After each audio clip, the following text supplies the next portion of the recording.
أعوذ بالله من الشيطان الرجيم. بسم الله الرحمن الرحيم، وصلى الله وسلم وبارك على حبيبنا محمد وعلى آله وأصحابه أجمعين. أما بعد، فإن أصدق الكلام كلام الله عز وجل، وخير الهدي هدي رسول الله صلى الله عليه وسلم، وإن شر الأمور محدثاتها وكل محدثة بدعة وكل بدعة ضلالة وكل ضلالة في النار. فيا رب أجرنا من النار بعفوك وأدخلنا الجنة برحمتك يا عزيز يا غفار. أيها الإخوة الكرام، لا نزال بفضل الله عز وجل نتحدث عن قصة موسى مع الخضر عليهما السلام. توقفنا في اللقاء الماضي عند قول الله عز وجل: فانطلقا حتى إذا أتيا أهل قرية استطعما أهلها فأبوا أن يضيفوهما فوجدا فيها جدارا يريد أن ينقض فأقامه قال لو شئت لاتخذت عليه أجرا. هنا موسى عليه السلام والخضر ويوشع ابن نون عليهما السلام لما وصل إلى قرية استطعما أهلها، أي طلب منهما الطعام. وقلنا هنا العلماء قالوا: يجوز للمسلم إذا أصيب بضر وكان في حاجة وأصيب بجوع شديد أن يسأل الناس. المسألة لا تجوز، وهي ذل في الدنيا وندامة في الآخرة. لكن بعض الحالات إذا أصيب الإنسان بجوع شديد، بعطش شديد، بحاجة شديدة، يجوز له أن يسأل الناس طعاما أو شرابا أو لباسا أو مالا لكي يبعد ويدفع عنه هذا الضرر وهذه الحاجة. فموسى عليه السلام والخضر ويوشع ابن نون لما دخلوا إلى هذه القرية كانوا في جوع شديد، أصيبوا بجوع شديد، بعطش شديد، بإرهاق شديد. استطعما أي طلب الطعام، فأبوا أن يضيفوهما. إن شاء الله mes chers frères, toujours on parle sur l'histoire de Moussa alayhi salam, le prophète Moussa alayhi salam, avec Al-Khidr. Al-Khidr, maintenant, c'est son professeur. Moussa alayhi salam, il a fait un long voyage. Pourquoi? Pour obtenir un peu de science de Khidr.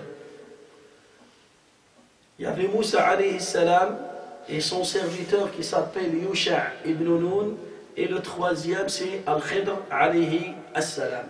Quand ils sont arrivés à un village, Moussa alayhi salam et Al-Khidr, ils ont demandé un peu de nourriture des habitants de ce village-là. Et notre Dieu, il dit que tout le village, ils ont refusé d'accueillir ces trois personnes et d'offrir un repas pour ces trois personnes. C'est des passagers, c'est des voyageurs, Ibn Sabil. Et Ibn Sabil, dans notre religion, il prend même sa part dans Zakat. Ibn Sabil, il prend sa part dans Zakat, le mot légal. Ça veut dire haqqun. L'Ibn Sabil, indahu haqqun fi malika ayyuha al-muslim. Toi, en tant que musulman, il faut savoir que le voyageur, le passager, il a un droit sur toi, il a un droit dans ton argent. Un droit qui est légiféré par Allah Azza wa Jal. Allah Ta'ala, لما تكلم عن الزكاة, quand Dieu il a parlé de zakat, قال إنما الصدقات للفقراء والمساكين والعاملين عليها والمؤلفة قلوبهم وفي الرقاب والغارمين وفي سبيل الله وابن السبيل فريضة من الله. أي أن الله فرض في مالك حقا لابن السبيل. Notre Dieu, quand il a partagé zakat, il a parlé sur les gens qui méritent az-zakat. Il nous a dit zakat c'est pour les pauvres et pour les nécessiteux et pour les gens qui travaillent, qui ramassent az-zakat, les travailleurs qui ramassent az-zakat, et pour les endettés et pour les nouveaux convertis, et pour أيضا les والعاملين عليها مؤلفة قلوبهم وفي الرقاب, les esclaves, pour les esclaves, وفي سبيل الله, et dans le chantier d'Allah Azza wa Jal, وابن السبيل, et pour le voyageur qui a perdu son argent, le voyageur qui ne trouve pas quoi manger, qui trouve rien à boire, qui ne trouve pas de vêtements, qui ne trouve pas de maison, alors tu dois lui donner sa part dans az-zakat. Alors Moussa alayhi salam, Al-Khidr alayhi salam, Yusha ibn Nun alayhi salam, ils sont arrivés à ce village-là, ils ont demandé de l'aide. Les savants là, ils ont dit le musulman, il a le droit de demander l'aide quand il est en nécessité. Normalement, c'est interdit dans notre religion de tendre la main à un être humain comme toi. C'est interdit. Là, il y a chose. Sauf si tu es dans un moment de nécessité, tu es dans une difficulté, et si tu ne demandes pas la nourriture, tu risques de mourir. Rona, tu pousses le grand mal par un petit mal. Le mal que tu vas faire, c'est que tu vas tendre ta main à une personne.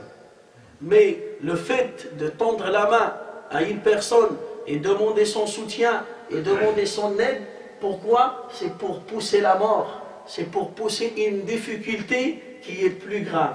Alors c'est ça ce qu'il a fait Moussa alayhi salam, Al-Khidr et Yusha ibn Nun. Mais malheureusement, les habitants de ce village, c'est des radins. Il n'y a personne qui a accepté cette demande et qui a ramené des repas pour accueillir ces gens-là. Tout le village. كل القرية بخلاء الله تعالى يقول فأبوا. Il a parlé en pluriel. Ça veut dire ils ont refusé de les accueillir. Tous, ensemble. Les hommes, les femmes, il n'y a aucun homme ou bien aucune femme, aucune famille qui ont dit non. Mais non, c'est pas normal. C'est honteux de refuser des passagers. Alors là, ce village-là, c'est des radins. فلذلك العلماء, il y a un livre, il est magnifique. Un livre, si vous voulez l'acheter pour lire sur les histoires des radins.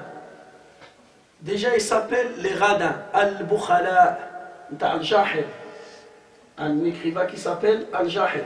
Il te donne les histoires, les vraies histoires qui sont passées à l'époque, jusqu'à son époque à lui, des radins. Par exemple, il a raconté une histoire. Un jour, il y avait un radin, il a acheté un peu de viande. Ishtara lahman. Lui et sa famille. Quand ils ont mangé la viande, c'est bon, ils ont mangé la viande, voilà. Baqi al-adm. Il y avait les os qui étaient restés.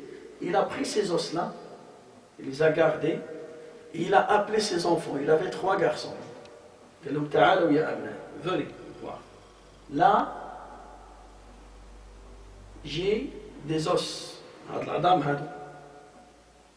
Et je veux offrir ces os au meilleur parmi vous. Le meilleur parmi vous qui va gagner, je vais vous tester, je vais vous poser des questions. Celui qui répond bien, il va gagner le cadeau, le grand cadeau. C'est quoi le grand cadeau? L'adma. Les os. C'est le grand cadeau. C'est comme ça qu'il fait l'ambiance dans sa maison. Toi, des fois, tu as des enfants et tu veux leur faire, apparemment, les motiver pour apprendre. Écoutez, les enfants, celui qui apprend Surat Al-Fatiha, voilà, je vais lui acheter une trottinette. Je vais lui acheter un portable. Par exemple, là, le radin, qu'est-ce qu'il dit? Celui qui répond bien, il va prendre le grand cadeau. Le grand cadeau, c'est quoi? Je vais lui payer un voyage. Il va prendre des os là. Enfin, il pose la question au premier, il lui dit, يقول له إذا أعطيتك العظمة ماذا تفعل بها? Si je te donne cet os là, qu'est-ce que tu vas faire avec?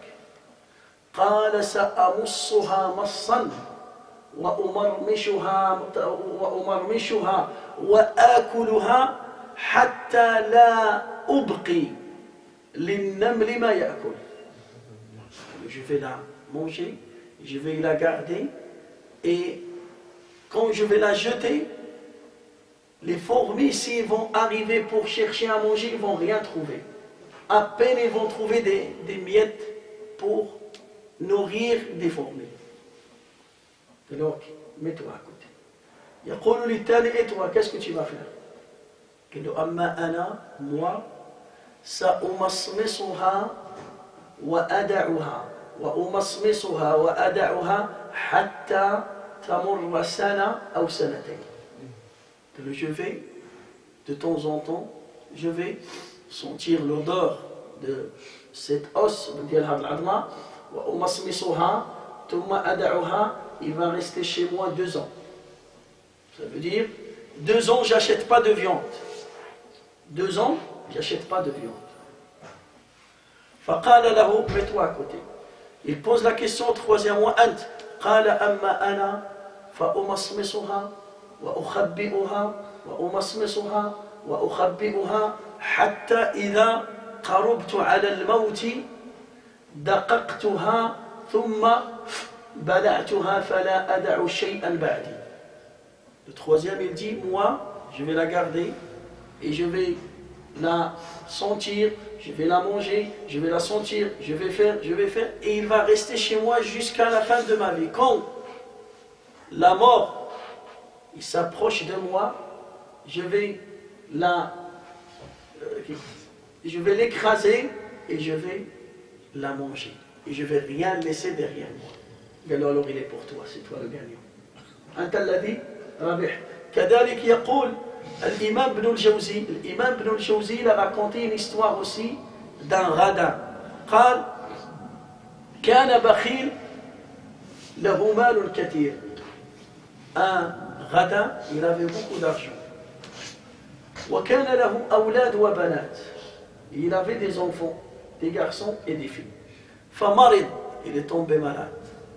فلما مرض شعر أنه سيموت. Il a senti qu'il va mourir, il ne va pas guérir.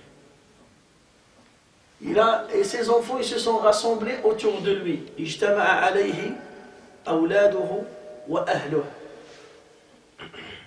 فلما خرجوا غمز بأحد أبنائه وقال له اجلس معي.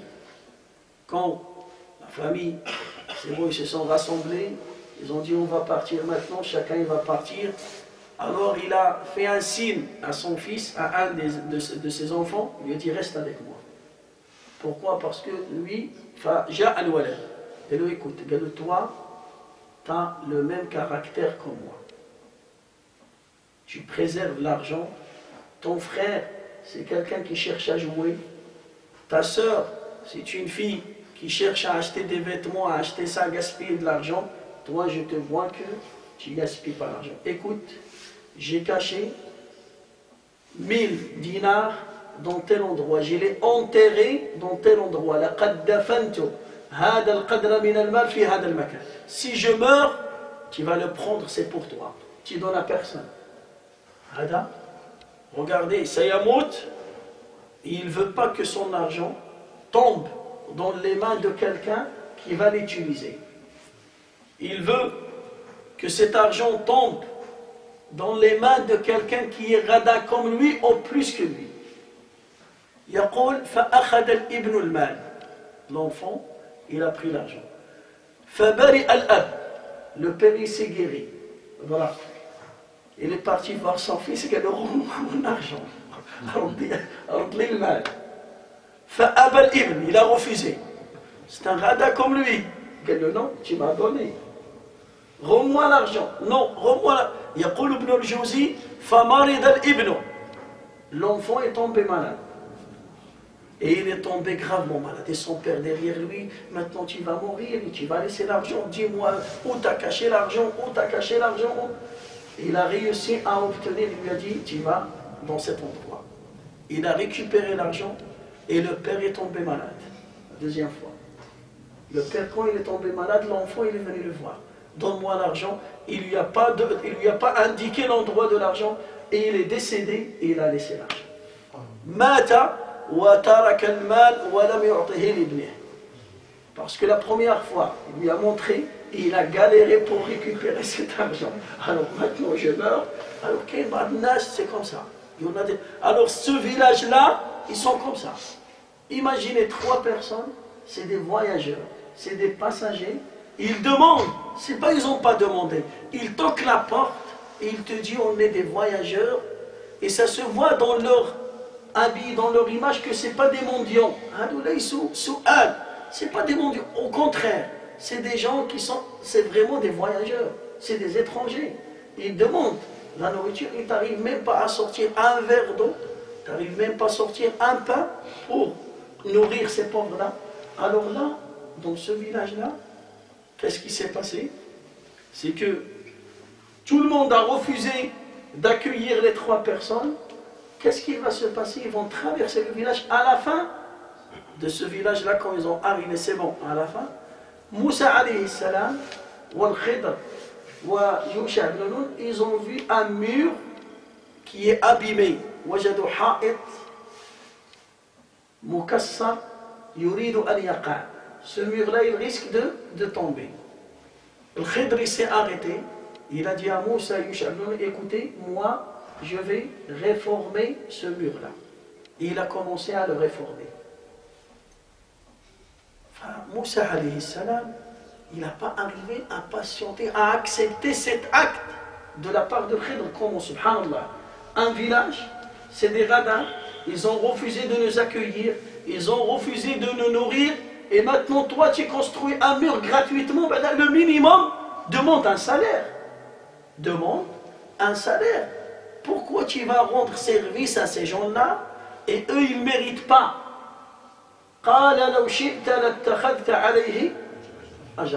Et là c'est la 3e fois que Moussa intervient. C'est la 3e fois. Et Moussa il a mis une condition, il lui a dit, si je te pose une question, c'est bon, tu peux arrêter ton chemin avec moi. Et c'est ça ce qui va se passer. فقال الخضر هذا فراق بيني وبينك. Le Khidr là, il a respecté. فقال, c'est bon, tu as mis une condition.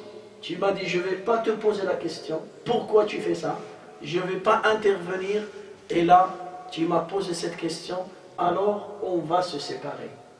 C'est la fin de notre rencontre. On va se séparer. هذا فراق بيني وبينك. ولكن écoutez, ماذا قال؟ قال سأنبئك بتأويل ما لم تستطع عليه صبرا. On va se séparer. Mais avant qu'on se sépare, je vais t'expliquer pourquoi j'ai fait ça, et pourquoi j'ai fait ça, et pourquoi j'ai fait ça. وهذا من أدب الصحبة. Quelqu'un des amis, quand vous êtes amis, il y a un problème, ou bien vous êtes associés, des commerçants, ou bien dans et vous voulez se séparer, il faut s'expliquer pourquoi on se sépare. Il ne faut pas se séparer comme ça et laisser les ambiguïtés. Si tu te sépares comme ça, tu quittes, tu coupes ta relation avec telle personne, tu changes de travail, tu fais ça sans donner d'explication, tu vas laisser des ambiguïtés. Tu vas laisser des shubuhat derrière toi et les gens ils vont penser n'importe comment. Voilà, il a fait ça, peut-être il a fait ça, peut-être. Non, il faut s'expliquer. Pourquoi tu veux arrêter? Pourquoi tu veux qu'on s'arrête? Qu'est-ce qu'il y a? Quoi qu'on prend? Voilà, on veut parce qu'il y a ça, il y a ça, il y a ça. Et moi, j'accepte pas ça. Et j'arrive pas à continuer avec toi comme ça. Et on a déjà parlé sur ça et tu n'as pas changé. On a déjà traité ce sujet et c'est la même chose. Parce que le Khidr, il a donné 3 occasions à Moussa. Mais Moussa, il a oublié. La première fois, il a oublié. La deuxième fois, il a dit, donne-moi une autre occasion. Il lui a donné la 3e chance. Et Moussa, alayhi salam, il n'a pas patienté avec le Khidr. Alors, il va lui expliquer. Alors, je vais t'expliquer pourquoi j'ai cassé le bateau, pourquoi j'ai tué l'enfant et pourquoi j'ai construit ce mur gratuitement. Je vais t'expliquer. Alors il va commencer par quoi? Par le bateau. أما السفينة فكانت لمساكين يعملون في البحر. Il a dit par rapport au bateau, ce bateau-là il appartient à des pauvres qui travaillent dans la mer. Les ulama, ils ont dit des gens qui ont un bateau. C'est des pauvres ou c'est des riches? Hein? Le bateau, parce qu'il dit, le bateau, il appartient à des pauvres. C'est pas un pauvre, hein? Ils sont associés. Beaucoup de pauvres, ils sont associés. Ils ont acheté ce bateau, ils travaillent avec, ils transportent les gens. فقالوا يجوز هنا Allah Ta'ala, il veut attirer l'attention des riches. Toi, en tant que riche, et tu veux sortir zakat, il ne faut pas négliger des gens. Il y a des gens qui travaillent, il a un travail, mais son salaire, ça ne suffit pas pour subvenir à ses besoins ni aux besoins de sa famille. Ces gens, ils ont un bateau, mais toujours c'est des pauvres. Ils ont un bateau, mais c'est toujours c'est des pauvres. Les masakin. Les masakina fil bahri, ya'maluna fil bahr. Ça c'est la première chose. La deuxième chose, yajuzul amalu fil bahr. Là, notre Dieu nous parle que c'est autorisé de travailler dans la mer. Tu peux travailler dans la mer comme pêcheur, comme transporteur. Alors tout le travail fil bahr, c'est autorisé. Mais il y a des travaux, dans le bahr, c'est interdit, c'est déconseillé par la religion. Tu vas ouvrir une boîte de nuit à la plage. Là, pourquoi c'est haram? Parce qu'il y a l'alcool, il y aura la mixité, il y aura ça, il y aura ça, il y aura ça. Sinon, le bahr, tu travailles à l'intérieur de la mer pour sortir des bijoux, des perles, pour pêcher, pour découvrir, pour ça, pour transporter les gens, tout ça c'est halalan tayyiba. C'est un travail qui est autorisé. ولكن العلماء يقولون, si tu veux travailler dans la mer, ou bien tu veux voyager dans la mer, il ne faut pas voyager dans les moments des tempêtes, parce qu'il y a un risque que tu vas mourir. لا يجوز أن تركب البحر, il ne faut pas prendre le risque. لأنك ستهلك نفسك. Tu vas te mettre en danger. Et c'est interdit dans notre religion de se mettre dans le danger. Il faut toujours choisir les bons moments de voyage. Mais si tu montes dans un bateau et le soleil, il y avait le soleil, il n'y avait pas de tempête au milieu de la mer, le temps a changé, Rona, tu n'as rien, ce n'est pas ta responsabilité auprès d'Allah Azza wa Jalla.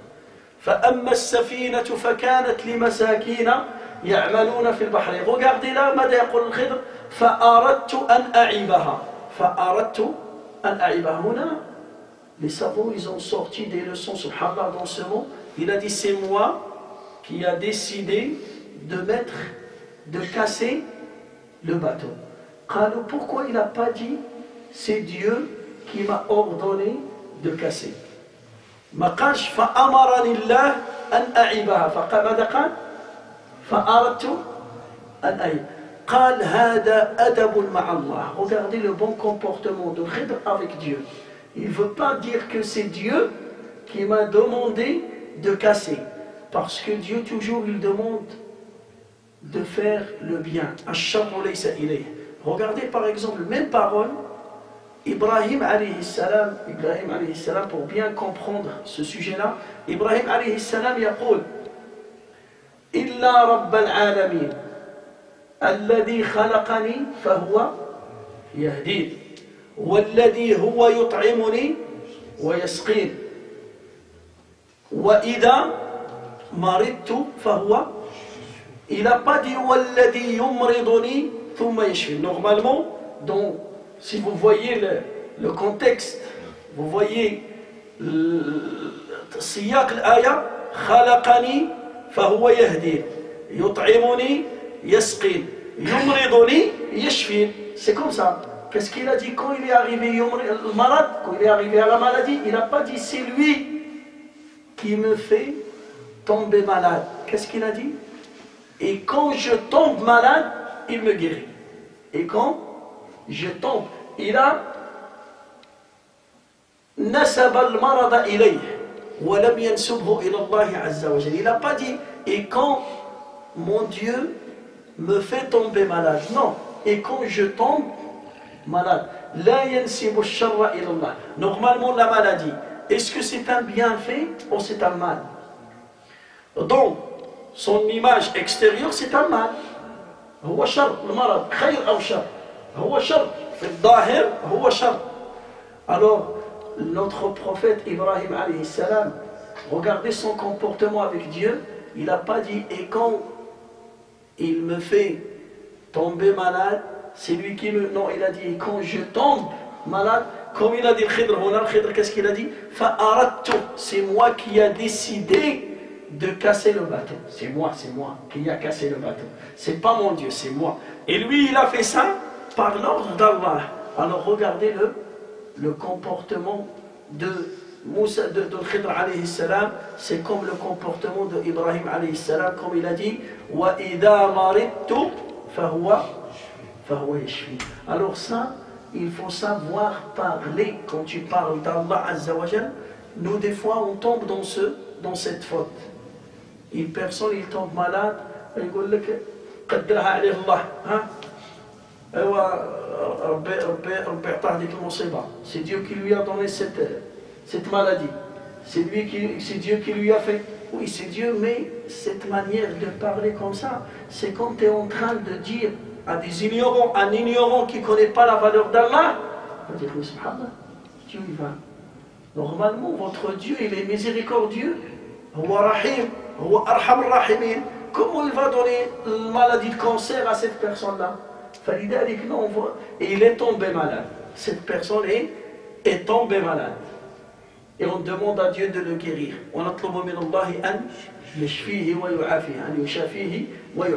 فلذلك toujours dans la parole لا تنسب الشر إلى الله والشر ليس إليك والشر ليس إليك. فلذلك il faut savoir parler quand on parle d'Allah Azza wa Jal, ou bien des fois quelqu'un il tombe malade, ou bien il a un accident et on va dire le pauvre il ne mérite pas. On dit ça. Miskin ma yastahlsh. On dit ça. C'est interdit de dire ça. Qu'est-ce que ça veut dire il ne mérite pas? Il ne mérite pas, ça veut dire Dieu il lui a fait l'injustice. C'est ça automatiquement. Il ne mérite pas, mais il est tombé malade. Oui, il est tombé malade. Et la maladie, c'est une épreuve de la part d'Allah Azza wa Jal. Ou bien c'est une punition. Ça dépend. Ça peut être une épreuve, comme ça peut être une punition. قد تكون عقوبة وقد تكون ابتلاء من عند الله عز وجل. Ça veut dire les deux, ça vient d'Allah. Et toi tu dis, il ne mérite pas.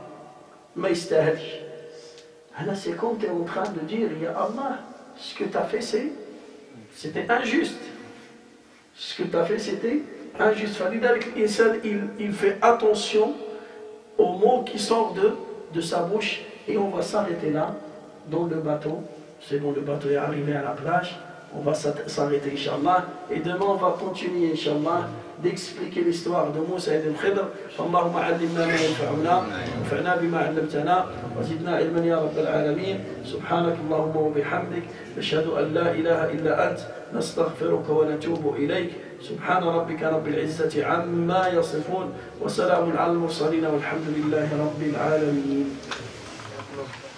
آمين. Inch'Allah, il y a un frère, il demande dua pour son commerce. Allahumma barik lahu fi tijarati. Allahumma barik lahu fi tijarati.